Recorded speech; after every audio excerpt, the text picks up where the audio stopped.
Assalamualaikum students, good morning. I hope you are all fine.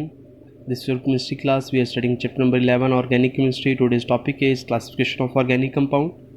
तो सबसे पहले हमारा जो क्वेश्चन है वो ये है कि ऑर्गेनिक कंपाउंड की क्लासिफिकेशन की ज़रूरत क्यों पड़ी, इन्हें क्लासीफाई करना क्यों ज़रूरी था. There are millions of organic compound. It is not possible to study each compound individually. To make their study easy, they are classified into various groups and subgroups. तो very simple, there are millions of organic compound, लाखों की तादाद में पाए जाते हैं. It is not possible, ये हमारे लिए आसान नहीं था कि हर कंपाउंड को अलग से याद रखा जाए. To make the study easy, सबसे जो इम्पोर्टेंट लाइन है वो ये है, to make the study easy, ताकि इसके जो स्टडी है उसको आसान बनाया जा सके. Then we are classified into the groups and subgroups. It is helpful to pick these compounds which have similar structures. और इस तरह हम एक जैसे स्ट्रक्चर्स रखने वाले जो एटम्स हैं उन्हें हम पिक आउट कर लेते हैं, अलग क्लास में डिवाइड कर लेते हैं और उस क्लासेस के बिना पर फिर हम जो है इनको स्टडी करते हैं. और ये जो क्लासिफिकेशन हम सीख रहे हैं, this classification of organic compound on the basis of carbon skeleton, और ये कार्बन स्केलेटन की बिना पर हम यहाँ पर इसकी क्लासिफिकेशन करेंगे. अगर कार्बन स्केलेटन की बिना पर इसकी क्लासिफिकेशन की जाए तो they are broadly classified into the two main groups. इनको दो बड़ी कैटेगरीज में डिवाइड किया जाता है. The first one is open chain compounds और acyclic compound. The second one is close chain और cyclic compound. Organic compounds constitutes about 90% of all compounds. तो दोबारा से मैं बता रहा हूँ तो आपको, depending upon the arrangement of atoms in their structure. अब कार्बन स्ट्रक्चर या कार्बन स्केलेटन की बात करें, organic compounds are broadly characterised या broadly divided into two groups. पहली है हमारे पास एसाइक्लिक ओपन चेन कंपाउंड, दूसरे हैं साइक्लिक क्लोज चेन कंपाउंड, और इनकी फिर फर्दर क्लासिफिकेशंस होती हैं. अगर हम ओपन चेन की बात करें तो ओपन चेन को फर्दर क्लासिफाइड किया जाता है ब्रांच चेन, स्ट्रेट चेन में. और अगर हम बात करें साइक्लिक की तो साइक्लिक की भी दो क्लासिफिकेशन हम यहाँ पर सीखेंगे, होमोसाइक्लिक और हेट्रोसाइक्लिक कंपाउंड. तो अब हम इंडिविजुअली सीखते हैं बारी बारी सबको कि ओपन चेन क्या होते हैं और उसकी फर्दर क्लासिफिकेशंस क्या होती हैं. अगर ओपन चेन की कार्बन्स की हम बात करें, carbon atoms are present in the form of open chain. ऐसे कार्बन एटम जो कि ओपन चेन की शक्ल में मौजूद होते हैं वो हमारे पास ओपन चेन कंपाउंड्स कहलाते हैं. हम इसको यूँ भी डिफाइन कर सकते हैं, open chain compounds contain an open chain of carbon atoms.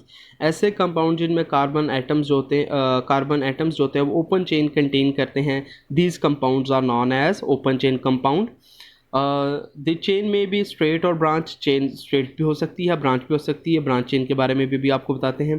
These initially known as aliphatic, शुरू में एलिफेटिक कहा जाता था, because of compounds of this class were derived from the animals and vegetable fats. तो ये एनिमल और vegetable fats हासिल किए जाए, that's why these are also called aliphatic in earlier. और अब हम देखते हैं कि इसकी फर्दर क्लासिफिकेशंस कौन सी हैं. ओपन चेन कंपाउंड्स में भी स्ट्रेट और ब्रांच चेन हमने सीखा. Those compound which contain any number of carbon atoms joined one after other in a chain or a row is called straight chain compound. तो ऐसे compound जो carbon के एक दूसरे के साथ जुड़े होते हैं स्ट्रेट चेन में या रो की शक्ल में, वो हमारे पास ओपन चेन या वो हमारे पास स्ट्रेट चेन कंपाउंड कहलाते हैं. फॉर एग्जांपल एन प्रोपेन और प्रोपेन, ये नीचे हमने एग्जांपल लिखी, प्रोपीन की एग्जांपल है, तो ये हमारे पास स्ट्रेट चेन में है या रो की शक्ल में है, तो ये हमारे पास ओपन चेन कंपाउंड्स कहलाते हैं. The second one is branch chain compound. जब ब्रांच चेन की बात आती है, the carbon skeleton in the form of branch chain, जिसमें कार्बन स्केलेटन जो है ब्रांच चेन की शक्ल में हो, तो हम इसको यूँ भी डिवाइड कर सकते हैं, those compound which contain carbon atom on the side of the chain. ऐसे कार्बन एटम जो कि साइड ऑफ द चेन पाए जाएँ तो वो हमारे पास क्या कहलाते हैं, ब्रांच चेन कंपाउंड कहलाते हैं. फॉर एग्जांपल आइसोबुटलीन, तो ये हमारे पास इसकी एग्जांपल है. ये देखिएगा यहाँ पर हमारे पास दो कार्बन एटम जो है साइड ऑफ द चेन है, अब कार्बन के साथ ऊपर और नीचे, तो दो कार्बन एटम हमारे पास साइड ऑफ द चेन है. So these compounds are called branch chain compound. तो स्टूडेंट्स यहाँ पर हमने सीखा है ओपन चेन कौन से होते हैं, which contain an open chain of carbon atom, और इसकी दो टाइप्स सीखी हैं. फर्दर क्लासिफिकेशंस होती हैं इसकी, branch chain, straight chain. Straight chain वो होते हैं जो इन the form of straight chain होते हैं, रो होते हैं, और ब्रांच चेन वो होते हैं हमारे पास जो साइड ऑफ द चेन होते हैं, वो हमारे पास ब्रांच चेन कंपाउंड्स कहलाते हैं. उसके बाद आ जाते हैं जी हमारे पास, अगर हम बात करें तो उसके बाद आते हैं हमारे पास साइक्लिक कंपाउंड. साइक्लिक या क्लोज चेन की बात करें तो साइक्लिक हमारे पास क्या होते हैं, they are marked by the presence of one और मोर क्लोज चेन और ring of atoms in their structure. अगर क्लोज चेन और रिंग ऑफ एटम स्ट्रक्चर में पाया जाए कार्बन कंपाउंड्स के, ऑर्गेनिक कंपाउंड के, तो उन कंपाउंड्स को हम जो है वो साइक्लिक कंपाउंड कहते हैं. Depending upon the whether there presence of any other atom part from an atom constitute the ring, they are further classified. अगर इनमें कार्बन के अलावा कोई और एटम आ जाए तो फिर हम इनको दो क्लासेस में डिवाइड करते हैं. होते हैं हमारे पास होमोसाइक्लिक, जिसे कार्बोसाइक्लिक भी कहते हैं. दूसरे होते हैं हमारे पास हेट्रोसाइक्लिक. होमो का मतलब होता है सेम, साइक्लिक सेम साइकिल वाला, जिसमें सारे के सारे कार्बन एटम्स पाए जाते हैं.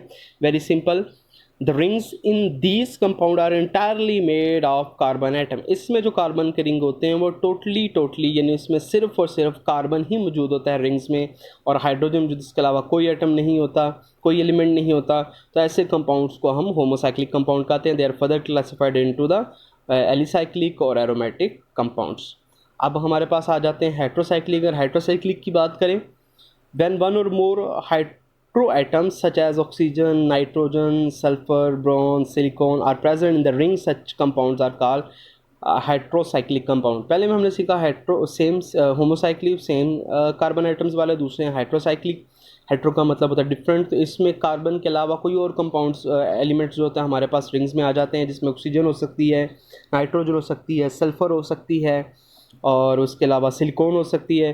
तो ऐसे कंपाउंड, ऐसे ऑर्गेनिक कंपाउंड जिसके रिंग में कार्बन के एटम्स के अलावा एक या एक से ज़्यादा कोई और एलिमेंट आ जाए तो वो हमारे पास जो होते हैं वो हाइड्रोसाइक्लिक कंपाउंड कहलाते हैं. Alicyclic aliphatic heterocyclic compound that contain one और more hetero atoms in the rings. ऐसे कंपाउंड्स होते हैं जिनके रिंग्स में एक या एक से ज़्यादा कोई और कार्बन के अलावा एटम्स आ जाते हैं. उसकी हमारे पास एग्जांपल्स हैं. वो हमारे पास एग्जांपल है पैराडाइन है, पैराडाइन के बाद फ्यूरन है, फ्यूरन के बाद थायोफिन है. तो ये स्टूडेंट्स नीचे उसके स्ट्रक्चर्स बने हुए हैं. थायोफिन में देखें हमारे पास ये रिंग ऑफ कार्बन एटम में सल्फ़र आ गई है. अगर हम बात करें पैराडाइन की तो इसका बेंजीन रिंग में यानी कार्बन रिंग में हमारे पास नाइट्रोजन आ गई है. तो ऐसे स्ट्रक्चर जिसमें कार्बन में एक से ज़्यादा कोई और एलिमेंट्स आ जाए वो हमारे पास हेट्रोसाइक्लिक कंपाउंड कहलाते हैं. That's all from here. Thank you so much.